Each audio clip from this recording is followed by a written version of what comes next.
Well, the sudden surge of gold and silver deliveries to America implies that it's a single party as opposed to the public at large. If it was the public at large, that would have grown gradually over a number of months, more like a number of years.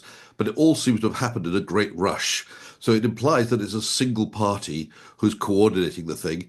Well, Mario, who's got 170 billion? There's not a lot of people in the world. I can think of one.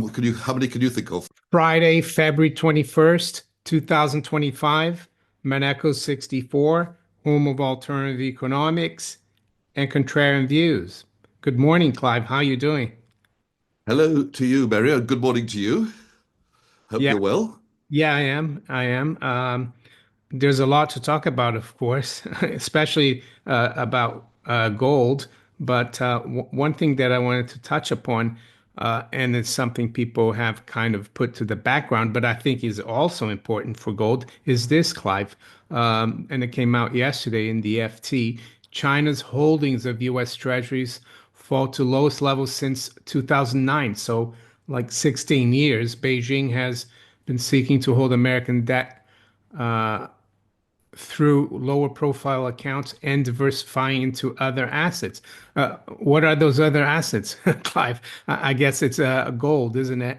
And Well, if you look at the official report, their reserves, it's SDRs and gold, but the one which is increasing is gold. yeah, so here's the China gold reserve, treasury reserve. So it's the trend is lower, and I think it's one of the reasons why, actually, personally, that maybe the U.S. government, the Treasury, and the Fed is bringing back physical gold because they know they're going to have to compete in this multipolar world, and the paper dollar won't do it. They'll have to have a reserve asset like gold. And I'm almost certain that they've leased out a lot of the gold that the U.S. has, 8,133 tons. And Clive, I did a little calculation because I've seen that 2 million, no, not 2 million, 2,000 tons of gold have flown into the US, have gone into the US in the last 2 months. That's a lot of gold. Of course, it could be several people doing that, but I have a feeling it could be a big institution. And this corresponds at a price of $2,750 average to around, I've got the number here, hold on, $176 billion dollars. So, which institutions do you think have that firepower and that political clout to bring back so much gold to the US? And I say political because gold is very political, and we saw that the Hunt brothers try to, yeah, they not only try to corner the silver market, they were acquiring a lot of physical silver, and they were stopped. But these people, they don't seem to have any problem. So I'll let you chime in. Well, the sudden surge of gold and silver deliveries to America implies that it's a single party as opposed to the public at large. If it was the public at large, that would have grown gradually over a number of months, more like a number of years. But it all seems to have happened in a great rush. So it implies that it's a single party who's coordinating the thing. Well, Mario, who's got 170 billion? There's not a lot of people in the world. I can think of one. How many can you think of?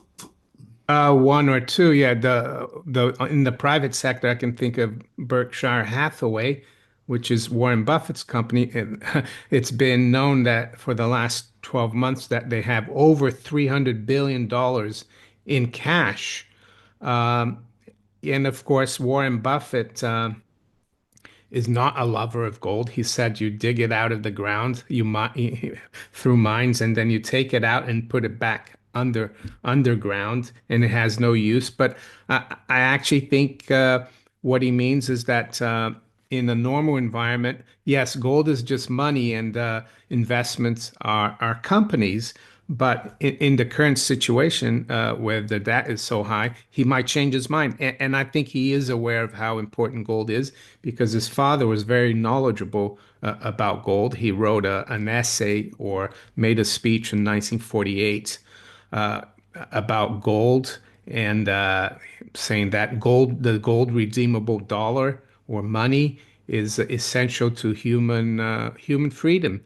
And he spelled out all the reasons why and how gold controls governments.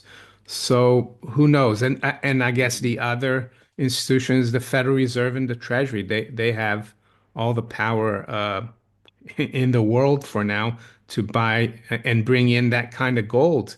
They make the rules. Well, Warren Buffett is absolutely entitled to change his mind about gold. I over the decades, from time to time, shift my view. I mean, I'm definitely not a fan of bonds at the moment, but there was a time in about 1982 when I was a huge fan of bonds. I mean, I had a boss, I can't remember his name now, but he said to me, Clive, these 15, 17% interest rates you can get on gilts, you're never going to get them or see them ever again. Fill your boots while it's there. And I did. And then I was absolutely convinced. I made the big mistake of selling many of them as the interest rates dropped down to about 7 or 8%, because subsequently they went to zero and I would have made a much larger capital gain. But there are times when the other things are just not worth investing in. And perhaps Warren Buffett, he's been lightening up on stocks. Now, unfortunately for Warren, he's been a little bit too early, maybe a year and a half too early, because the stocks he's sold have gone up by 40% since he sold them. But he's sitting on this pile of cash, and he's not going to buy treasuries. He doesn't think that's a good. I don't think he should think that's a good deal at the moment with all the uncertainties in the world. So why not change his mind? Why not go for gold? It's possible. So what do you think would happen to the gold price and the mining stocks if we found out that Warren Buffett and we could find out when they come out, they have to publish their what they do every 3 months or so. What do you think would happen? I personally think it would be massive because Well, sometimes when Warren Buffett buys Barrick or Newmont, it really sparks things up. But to buy 2,000 tons, that would be huge. Well, it doesn't really matter who it was who bought it, but what matters is that when we do find out, and I'm sure we will in due course find out, we're going to say, that was somebody with a whole ton of money, people with a whole ton of money, whether it be a country or an international organization or the Federal Reserve or Warren Buffett, they're usually very smart. So if it's good for them, it's good for me. So I think when we find out and discover that actually it was a coordinated move, if that's what it was, I think that's going to be extremely bullish for the gold price because we'll say that buyer was smart. They know what they're doing. I can't go wrong by doing what they're doing. Yeah, Clive, I saw, excuse me, a chart you put up on LinkedIn, and it's interesting because I've been talking about like how all fiat currencies are sinking versus gold. I was talking about that and writing about that in 2006. And the reason I did that is because I had learned by then that fiat currencies always go to zero. And maybe Warren Buffett and other people are realizing, yes, the dollar might be strong, but there's another currency that is even stronger against all currencies, and they're waking up to it. So could you go over this chart uh, for Sure. the viewers? So So what you see, it's a multicolored chart. I think the heading of my post was something like gold is looking rather colorful today. And gold was somewhat below today's price. I can't remember what it was. Maybe it was 2,800, maybe 2,900, but suddenly below today's price. So in each color, you've got all, or in different colors, you've got all the gold price in all the major currencies: Australian dollars, Canadian dollars, Singapore dollars, even Indian rupees, Japanese yen. To put it on the same chart, I've divided the yen by 140 or something like that. I've got in Chinese renminbi, in dollars, in euros, Swiss francs, of course, which is the strongest currency in the planet, and British pounds, which is one of the weakest. So look, what you can see when you look at this chart, it doesn't really matter in which currency gold was quoted. In every currency on the planet, it was hitting all-time highs, and it will have hit even higher highs since I put this up a few weeks ago. And what this shows is that it's the collection of the entire world's currencies, which are being basically debased by more and more government borrowing and more central bank printing. Yeah, and I guess this is almost the equivalent of the Dow theory that all these components are confirming this. Because if it was just the British pound going, gold and British pounds going up and the others staying stable, that would have said that, yeah, it's only Britain, but it's the whole world. That's right. So it's just I mean it's not amazing to me. I mean I've Yeah, not to for me long neither. realized that the printing of money, which has been going on ever since we came off the gold standard, and in fact it was happening before. That's why we had to come off the gold standard.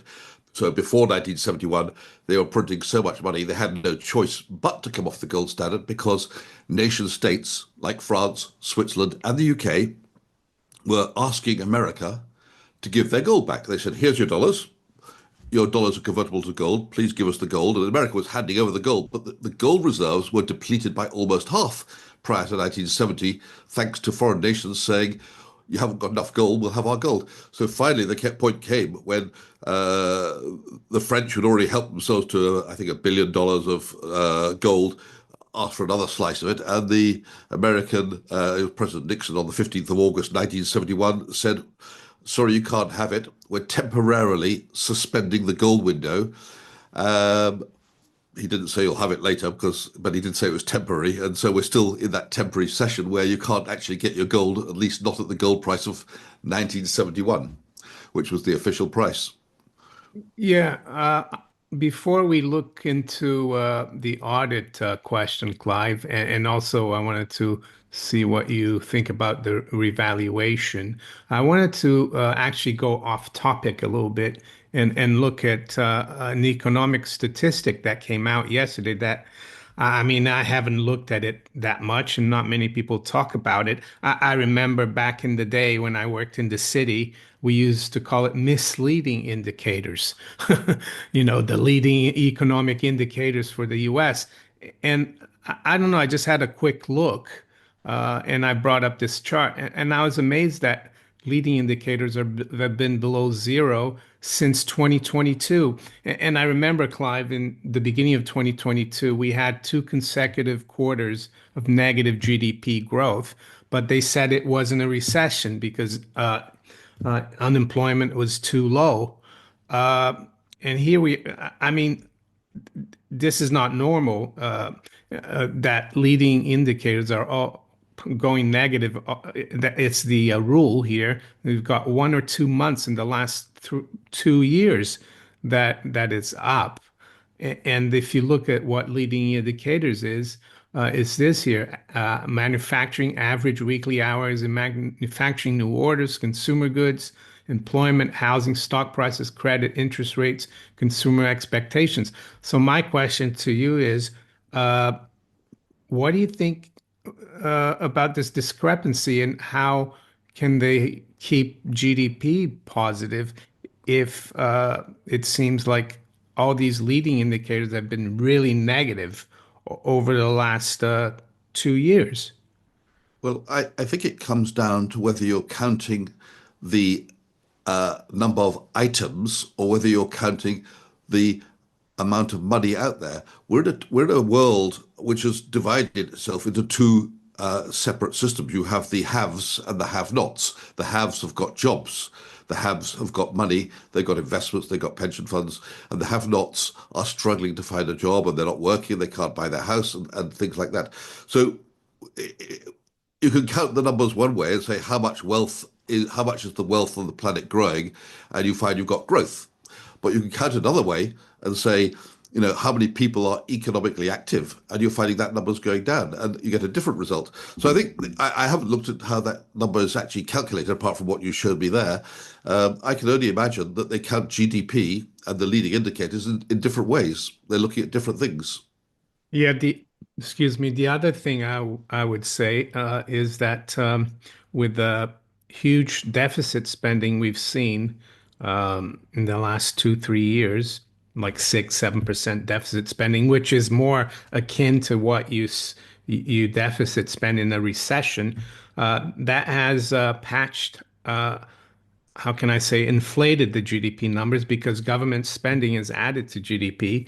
So I think it's partly that as well that all the government largesse has made things look a little better. And maybe now with what President Trump is doing, trying to go after the bureaucracy, we could see government spending go down. I've read already that people expect the area around Washington, D.C. To experience a kind of a localized recession, like house prices to go down because people are losing their jobs. Yeah, and they're clamping down heavily on government fraud. This Doge team seems to be finding fraud left, right, and center. I think they said that something like $1 trillion has gone missing over the last few years. This is incredible. If they can use artificial intelligence to start to track down that type of fraud and bring a halt to it, obviously that money which is being stolen will be going into the economy and helping the economy, but obviously it won't go into the economy if they stop it. But it will help reduce the deficit. Oh, yeah, that's right. But will hurt the economy, like you said. Let's move over to the audit.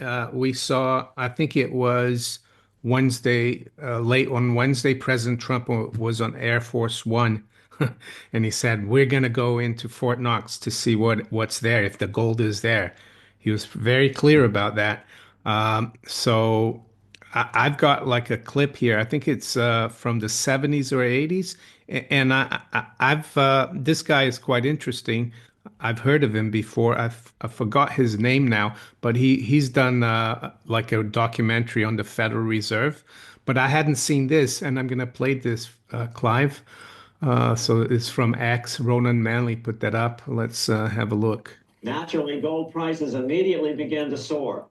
9 years later, gold sold for $880 per ounce, 25 times what the gold in Fort Knox was sold for. One would think that eventually someone in the government would get wind of what was happening and blow the whistle. The largest fortune in the history of the world stolen. Shades of the old James Bond film, Goldfinger. Well, as a matter of fact, Ian Fleming, the author of the James Bond series, was head of the British counterintelligence service, MI5. Some believe in the intelligence community that he wrote much of his fiction as a warning, as many authors of fiction do. If the removal of all the good delivery gold from Fort Knox can be viewed as a deliberate raid on the U.S. Treasury, then such an operation might well have been years in the making, namely 40 years. Certainly enough time for Fleming to get wind of it and try to prevent it. So just how did the story of the Fort Knox gold robbery get out? It all started with an article in a New York periodical in 1974. The article charged that the Rockefeller family was manipulating the Federal Reserve to sell off Fort Knox gold at bargain basement prices to anonymous European speculators. 3 days later, the anonymous source of the story, Louise Auchincloss Boyer, mysteriously fell to her death from the window of her 10th floor apartment in New York. How would Mrs. Boyer have known of the Rockefeller connection to the Fort Knox gold heist? She was the longtime secretary of Nelson Rockefeller. For the next 14 years, this man, Ed Durrell, a wealthy Ohio industrialist, devoted himself to a quest for the truth concerning the Fort Knox gold. He wrote thousands of letters to over 1,000 government and banking officials, trying to find out how much gold was really left and where the rest of it had gone. Edith Roosevelt, the granddaughter of President Teddy Roosevelt. So I'm going to stop it here, Clive. So I thought that was quite Wow. interesting. I'd never heard of that story. Yeah. I mean, I think the clamour to have an audit of the gold in Fort Knox is louder than it's ever been. And if there's one man on this planet who could do it, it's President Trump. So, I think he said he's going to do it. I think he will do it. Um, And it'll be very interesting to see how they do it, because if they're going to do it, they've got to do it in a way which is plausible to all and sundry, which means this gold will not only have to be live streamed by bar, so we're going to want to see each bar filmed as it goes onto the scales, as it's electronically tested to see if it's pure gold all the way through. And then each bar can be documented in a list. If they don't do that, people are going to say, well, they counted the bars, but who knows what was in the bars? Who knows if they weigh the right amount? There'll be a lot of questions asked. So they've got to really do it properly, and literally put that information up on the blockchain for all and sundry to see and forever. And if they take in new bars, they can go through the same process of filming it, weighing it, electronically testing it, and demonstrating that it's physically present in the safes. I hope they will do it. I think the world is asking for that. But let's imagine what would happen if it turns out that the records don't balance with what we've been told. Let's say that some of those bars have been substituted by tungsten fill bars, for example, and no one noticed. I mean, let's not forget what happened in the 1930s. I told many a long time ago the story of the American Double Eagle, the 1933 Double Eagle, where the Secret Service spent 70 odd years hunting down one $20 coin. And finally they got their hands on it. But the long and short of it was that the mint was allegedly missing absolutely nothing. According to all official records, their gold balanced to the absolute minutest gram. So what had happened? Someone had substituted another gold coin of the same weight for the 1933 gold coin, which had been taken, stolen, substituted, whatever they'd done. Of course, they technically paid for it with another $20 coin, but that wasn't the same thing, because the 1933 coin was uncirculated, it was rare, it hadn't been issued to the public, so it was worth, much later on when it finally did sell, for it was worth multiple millions. So could it be that, unknown to some people in the treasury or whatever, that some of those bars have been substituted with similar bars filled with tungsten?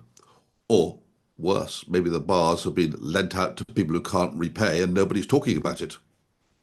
Yeah, and that clip I just played is very interesting, and I believe in it. And in the first Trump administration, Steve Mnuchin, the Secretary of the Treasury, of course, visited Fort Knox, and not much happened. And you kind of wondered if he went there on a fact-finding mission, and they expected maybe in the second term, if they'd won in 2020, to audit it. And but they didn't win, or other people think otherwise.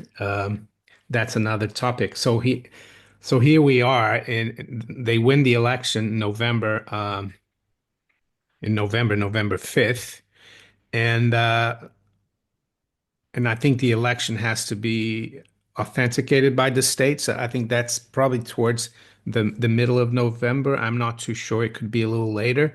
So when the Trump team knows for sure he's going to become president, what happens? I personally think there's a rush to bring a lot of gold back from Europe, from other places, because they're prepared to do an audit, and they know from Mnuchin what's happened at Fort Knox. That could be the other theory of why so much gold, 2,000 tons. 2,000 tons is a lot. I mean, this is the Chinese official numbers is 2,300 tons. So the Americans, they've brought in almost the whole Chinese reserves in 2 months. I think it smells of desperation. Not desperation, but it smells that they want to do an audit, and the gold has to be there. And the other thing about the Fort Knox gold, Clive, it's that a lot of the gold in 1936, they built Fort Knox in 1936, by the way, because to put all the gold they confiscated, and the gold they confiscated was 90% pure gold, and the good delivery bar is I think 5 nines or something like that, so it's almost pure. So a lot of the gold at Fort Knox, if it's there, it's not good delivery. So it would be a huge process to make it good delivery. But if it's all gone, all the gold is gone, the 90%, it's actually quite convenient that they're bringing all the good delivery bars from London, and it means they won't have to refine it again. And they can maybe swap them over. Yeah, that's right. While we're on the subject of gold bars, I have a story which happened to me back in the early 90s. I was working in a Swiss bank, and we had one of our clients. It wasn't my client; it was a client of a colleague, a multi-millionaire, had many, many millions in the bank. And one day, my younger colleague came to me and said, "I need a second signature on this transfer out. The client wants to transfer, I don't know, let's call it £500,000 or whatever it was, to Indonesia." And this was a British client living in England. And I said, "Indonesia, there's something funny about that. Why is he doing it?" And he said, "Oh, he's buying some gold." I said, "Well, why buy? He's in London. Why is he buying gold in Indonesia?" Well, that's what he told me. Okay, well, I'm going to get more information and get some evidence, see what's going on. So, long and short of it was, I ended up ringing the client and asking what was going on. He said, "Well, I found a way to, or my long-time servant employee all my life. He's worked for me all my life. He's out in Indonesia, and he's found a way to buy gold from an Indonesian, a person who owns a copper mine or a tin mine, I think it was, and the gold has been stored for many, many decades down in this tin mine, and now we have the opportunity to buy it off the tin miner and sell it to the Indonesian government at a large profit." I said, "Well, I think you're being hacked. It doesn't sound right." "No, no, no. I trust this guy absolutely." He said, "He's my lifetime employee. There's no chance that I'm being hacked." I said, "Well, why don't you do it for us? If you're really sure, why haven't you done it for a small amount and see the money in the bank?" He said, "Oh, it is in the bank. Here, I've got the." I said, "Well, send me the bank statement so I can see." And he sent through a photograph of an Indonesian bank statement with what looks like a pound sign on it. I think it's the Indonesian rupee sign, maybe, and some big number. And I said, "Well, what about the gold?" And he then sent me a photograph of his servant carrying this stack of gold bars. It was a pile like that. Must have weighed about 2 tons with that. And obviously, it wasn't gold because there's no way a human being could carry that No. much.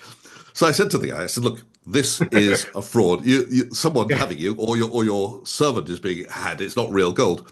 And he was absolutely insistent. No, no, no. He got really cross and insisted I send the money. I said, "Well, I can't allow you to be defrauded like this." And he got really angry. And he said, if you don't send it, I'm reporting you to the management of the bank." And I said, "Well, I'll put it up to the management and we'll see what they say." So I put it up to the management, and the management said, "If he wants to lose his money, you've told him it's a fraud, let him do it." So we sent the money. And then he kept sending money more and more. Of course, it did turn out much, much later that the gold was complete fake. The guy had been carrying copper bars, which in the photograph were in some way colored gold. We never found out if the servant was in on the fraud or whether the servant was being deceived. But the magic trick which was being played here was the guy was sending over pounds, and they were putting them into Indonesian rupees and presenting the English client with an Indonesian rupiah balance, which looked like in his name, which looked like it was British pounds. And of course, the guy really thought he was making a lot of money, but he was actually losing the whole lot because the money was, to all intents and purposes, being stolen. My goodness. Yeah. And if you knew gold, and this client probably didn't have never probably held a gold bar, you'd know that it's impossible. I mean, just that 400-ounce bar, which is like 12 kilos, is already hard to hold. So, But I wish I'd kept the photo because I'd have loved to show it to you. But literally, can you imagine this guy? He's got a pyramid of gold bars. Maybe there were 20 of them in his hands, and he's holding them like that. I think there's no way you could hold yeah. 2,400 gram bars of gold. Maybe Arnold Schwarzenegger in his heyday as a weightlifter, but not Yeah. even. But Clive, uh, we had some news, and I'm going to share it, and I think you like this, that a lot of the gold that's going into the U.S.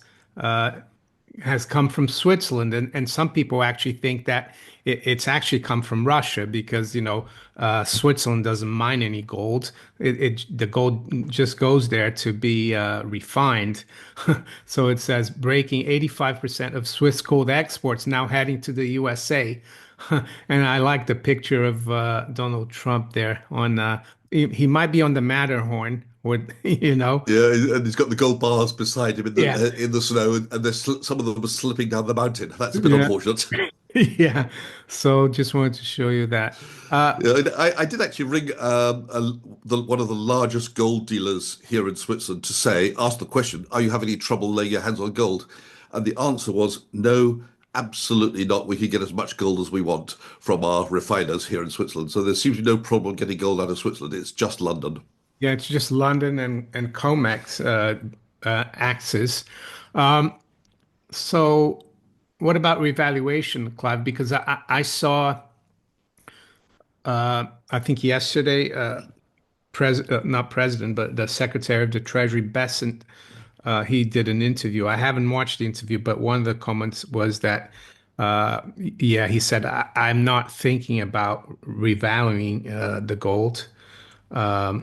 He didn't say I'm not going to revalue the gold, but even if he was going to revalue the gold, would he announce to the world that he would? And what's your view on revaluation, Rafi? Like he tends to think that if you revalue it to the market price, the that we have now, that the market price will just go through the roof.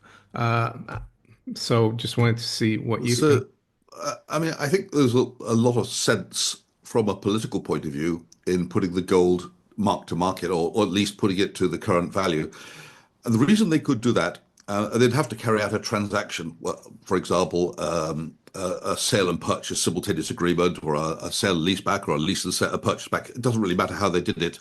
But what they would effectively do is move the value of that gold from something like 20 billion to 800 or 900 billion dollars.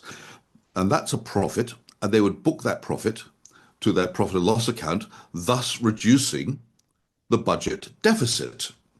Now, depending on how they did it, it might or it might not reduce the amount of money they have to borrow.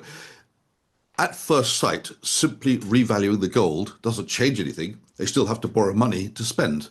But there are ways around that in which they could actually not have to borrow the money. There's two ways I can see. The first one would be to pledge the gold to the Federal Reserve, for example, and in return, the Federal Reserve would supply the Treasury with 8 billion, 800 billion, or perhaps a trillion if they put it at a slightly higher price, of money, which they could then spend, which means they haven't actually borrowed the money because the gold, by having revalued the gold and what they got from the Federal Reserve in money terms, in spendable money, is exactly the same thing. So it's netted off one against the other.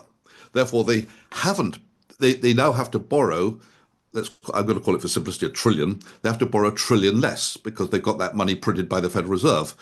The other way to do it is literally to sell it to the Treasury, to the Federal Reserve. And by the way, it doesn't have to be the Federal Reserve. It could be an associated party who does a sort of sale and repurchase agreement where they sell it to the third party and agree to buy it back at a later date. But they could sell it to the Federal Reserve, and then the Federal Reserve would also print the money, which means the government doesn't need to borrow that much. So, in a way, I think it makes a lot of sense. If they sold it to the Federal Reserve, the gold would still be, to all intents and purposes, within the control of the government. Um, if we go back in history, we mustn't forget that this gold used to belong to the Federal Reserve way back when, before 1934, and the government, yes, Mario, you pretty had it Uh, there. yeah, it was in my head to ask you who really owns the gold. I personally don't think, well, maybe legally the Federal Reserve owns it because the people who were kind of coerced into handing in their gold in 1933, they did it voluntarily, but they did it because there was a threat of a $10,000 fine and imprisonment So they handed it into the Federal Reserve Bank in their district, and the Federal Reserve issued them notes, Federal Reserve notes. But I would argue, yeah, so technically, yeah, the Fed owns that gold because people handed it in voluntarily and they paid them with a promise. But I would say ultimately the gold belongs to the American people. Um, but I'll let you continue. In 1934, 31st of January, they passed some legislation. It was the 30th of January, actually. They passed some legislation which basically removed all the gold from the Federal Reserve to the ownership of the Treasury at $20.67 in return for what's called gold notes. So the Federal Reserve received what's called gold notes, which are not redeemable in gold, but in paper dollars. So the Treasury took control of that gold at $20.67, and the very next day revalued it at $35. All of that profit accrued to the Treasury, not to the Federal Reserve, who were mightily pissed off that they didn't get that profit, as were nations around the world like the British and the French, who held lots of dollars, which was actually gold, or so they thought, and suddenly they weren't. Each dollar was worth half as much, nearly half as much gold. So, there was even discussions. If you look at Hansard at the time, you'll see there were even discussions in Parliament about how we'd been deprived of our gold by the Americans. There wasn't a lot we could do about it, but that was the fact.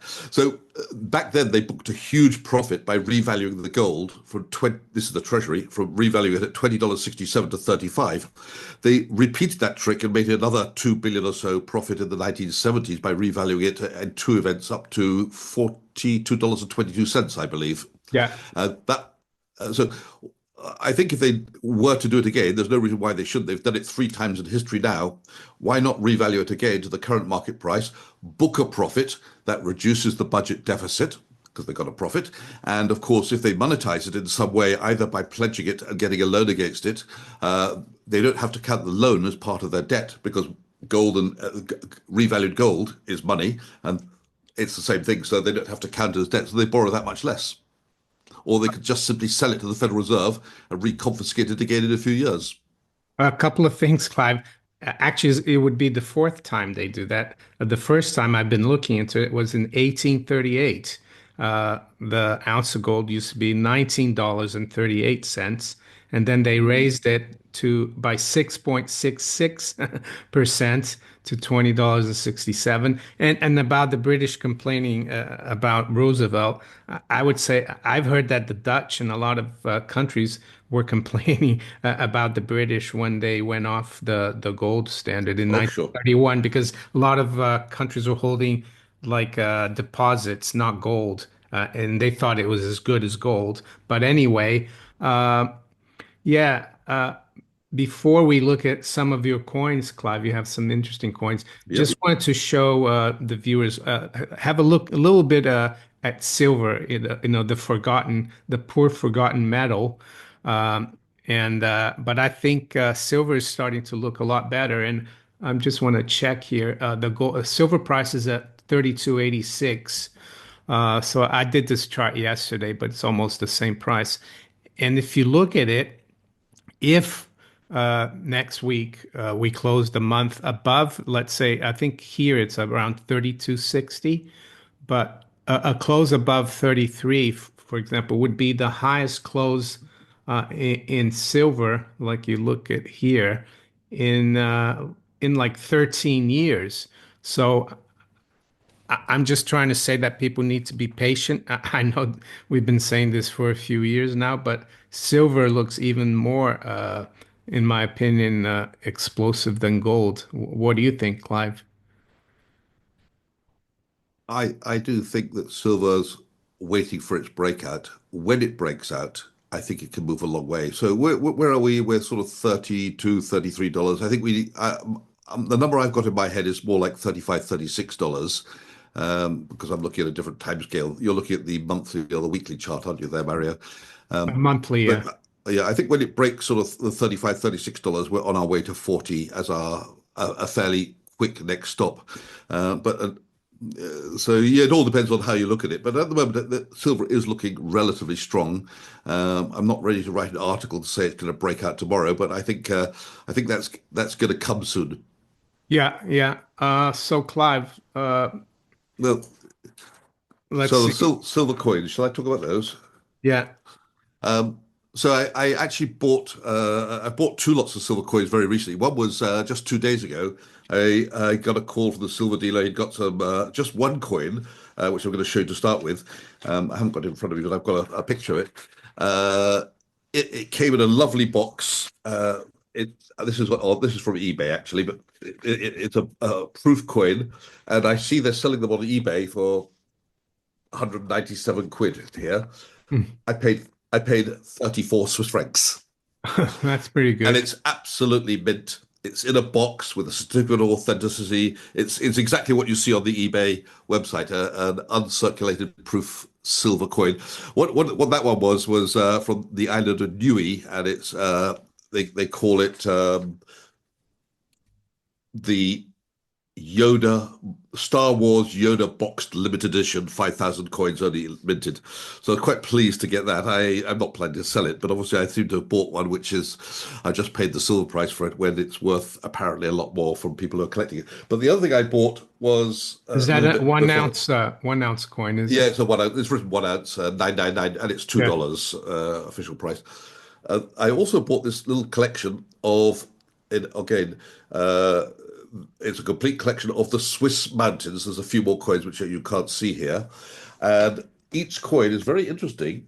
They're not 1 ounce. I think they're 20 grams each, but each coin is interesting because they have a Swiss mountain. So, for example, this one is the Matterhorn. And on the back of each coin, they have the name of the person who climbed the mountain first and the year which it was climbed. And when you look at the back of all these coins, you find almost every Swiss mountain was first climbed by a Brit. This guy is called, that's what the Matterhorn there. I've pulled the wrong one out. This is the Matterhorn. That's the Matterhorn. Oh yeah, that looks more like it. Yeah. This one was climbed by a guy called Edward Whymper in 1865. So every coin's got its story. And I looked up the story of Edward Whymper, and he went up the Matterhorn with a crew of there were seven of them. He was leading, and they managed to reach the summit the first time anyone had ever got to the top of the Matterhorn. And on the way down, somebody at the bottom of the rope, they all roped together on the same rope. Someone at the bottom of the rope slipped and dragged down with him, dangling by the rope, the three above him. And here's if I just show you, there's Let me a share little, it. Let me allow you to share it. yeah, Hold there's a on. little picture here. Hold on, Clive. Okay, go ahead. Right. So just show you this picture. There we are. Share. So this is a picture from 100 years ago or more. An artist impression. Oh, it's an artist. Can you see it all right, Mario? No, I've seen a lot of stuff on your browser, uh, Oh, sorry. Let's. I'll on your stop sharing. Go back, and desktop. I'll try again. I probably pressed the wrong button here. Uh, Maybe this one. Share. Does that work now? Yeah, that's it. Okay. You can see the four climbers Yeah, dangling. They're held together by a single rope, yeah. and above them at the top, you can see one of the climbers. I think his name was Tagweiler or something. He was actually Swiss. And above that, there's his father, which we can't see. And above that is Edward Whymper, who made it to the top. So these people are now dangling by the rope, Mm, and the three guys at the top can't go up or down or move. They're nailed into the rock. But if they unnail themselves, they'll be dragged to their deaths with the four who are hanging. wow. And as the story goes, the rope broke. Now, there's lots of questions about whether the rope actually broke or whether it was cut. So when these remaining three climbers, so the rope broke and the four people at the bottom fell thousands of meters to their deaths. They didn't recover their bodies for some time because it's the Matterhorn. It's very hard to get bodies. Some of them, I think, were recovered some years later. But when the three climbers made it to the bottom, they were charged with cutting the rope, which of course they denied. Eventually, they were let off with the charges because there was no evidence whatsoever as to whether the rope had been cut. But many years later, when they retrieved the bodies, they found the rope, and here it is. This is a picture from the Matterhorn Museum. This is the rope which snapped. There's two pictures there. So I asked the question to the viewers: do you think the rope snapped, looking at that rope, or do you think it might have been cut? Well, it looks to me like it was snapped. Yeah, it's very hard to say. I Yeah. don't think they've ever forensically examined it. I'm sure Yeah. Why would somebody. they? I just don't understand why they would cut it. But Well, the people who were above him could yeah, not have moved up or down if they had. They couldn't. You can't pull yeah. up four people. Impossible to pull up four people. And if if they had taken their I don't know, we'll call the pivots out of the rock, then they would have been dragged down with the rest of them. So there's no way they could have moved up or down or anything as long as they remained roped together. Oh, I see. I see. All right. Um, So, well, then I've I just can I just show you an yeah. update of the Oh, Comex oh yeah, deliveries. yeah. Uh, Oh, that's Mario, that the gold this one. Yeah. this is the gold Comex deliveries month by month, and you can see that deliveries follow a very regular pattern. You've got a major month, minor month, major month, Yeah. minor month, but something has gone happened very strange in January and February. Normally in January we've got about 7,300 contracts would get delivered.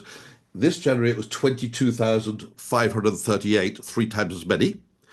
February, which is a major month, normally gets no more than 20,000, 30,000 perhaps contracts delivered. This month it's 74,000 Hmm.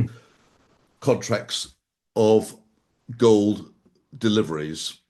Yeah, and you multiply that by 100, and you get the amount of ounces, isn't it? So that, So there's an awful large. What nobody really knows is who's taking delivery of all this gold. hmm. It can't be people who are taking the delivery of the gold to sell it short because the futures have been trading at a huge premium to the short, which shouldn't be the case. I'm going to show you that picture now. Yeah. Uh, that what we're looking at here is the month by month premium that the futures trade at over and above the spot price. So normally they start out when it's a couple of months, 2 months away at a certain premium of around, sorry, that's silver. Silver's got the same premium. Look at gold here. No. Oh, they're both, sorry. Those were, the gold, I haven't got it there. The gold picture is pretty similar. Yeah. Um, I but anyway, think silver as well, there's a huge open interest, and yeah. the March contract becomes deliverable very soon. And it will be interesting to see whether the open interest in the March silver gets rolled over into the, I think it's the June contract. If not, we could be seeing the most silver delivery on record. Well, it's both gold and silver. The spot price of gold and silver is rising. The premium on the future is higher than it should be according to the cost of carry. It's an very, very unusual situation. So if it wasn't for the premium on the futures going up, I would say people are taking delivery of the spot because they can't get it from London. They're taking delivery and they're selling it back into the futures market. That would be a Yeah. normal activity to profit in the normal way. But the fact that, but if that was happening like that, the premium would come back to some sort of normal level. But it's not. The premium is going to very, very unusual and exceptional levels, which kind of means that someone is not only taking delivery of the spot, they're also buying the future and not selling into the future. So that's why I think we're both right that someone somewhere is taking delivery of a lot of gold and a lot of silver for reasons we don't yet know. Clive, before we wrap up, just wanted to go over Newmont. They published their results after the market closed yesterday, and I think they were pretty good. But one thing that caught my attention is this here, gold AISC. It's all in uh, like sustainable costs, like how much it costs them to get 1 ounce out of the ground, and it's 1,000. What they expected. Let's see, around 1,630 and 1,620. So I guess the average price of gold is not where it is now, but even it's, let's say, 2,600, that means they're minting $1,000 for every ounce. I think that's really good. And So I carried out a study of a number of gold mines, and the last one I studied was actually yesterday. It was Harmony Gold, which is a South African company, but I've looked at a number, including Barrick. The conclusion I reached when I crunched the numbers is that the analysts are underestimating the profits that these gold mining companies will make in 2025 and 2026. Now, I was very meticulous in my calculations. I looked at the balance sheet. I looked at how much gold these gold mining companies do sell forward, because what gold mining companies do, they sell some of their gold forward, and they also do what's called collars and caps on their gold. But taking all of that into account, taking into account the increased cost of mining, and it's going up by quite a lot in South African rands, and it's going up by about 5.1% in America. Taking into account that, the fact that the bottom line is all gold mining companies will make a lot more money than last year. That's in the numbers from the analysts.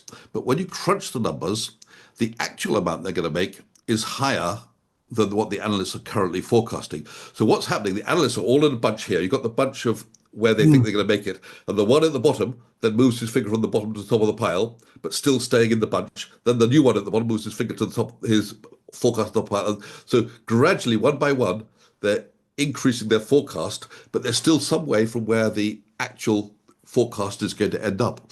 Now, what that means is some of these gold mining companies are going to be on extremely low price earning ratios, well below 10. And that's based on an assumption that the average selling price in 2025 is, I used an average selling price of $2,400 wow. for 2025, and I used 2,900 for 2026. And I think Yeah. those numbers are reasonable, taking into account that some of Yeah. the gold has been pre-sold. Uh, but yeah, those numbers are, as you saw with Newmont and Barrick there recently, and we saw some other results from Kinross and Agnico Eagle and it's Kinross, Agnico Eagle, British Barrick Gold. All of them have recently come out with results much better than expected.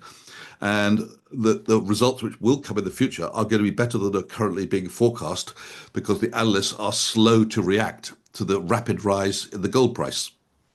Yeah, I saw Goldman Sachs. They really went out on a limb to forecast that gold will reach 3,100 in 2025, which I think is a little bit. Yeah, I think even Rudy could forecast that. But anyway, Clive, thank you for your time again, and thank you the viewers for your interest in our like Friday chat. I think last week we got over 6,000 views. So if you haven't subscribed yet to the channel, make sure you do. And Clive, have a great weekend, and I'll see you on Sunday. Look forward to it. Okay, See everybody Sunday. Thumbs up. thumbs up. Thumbs up.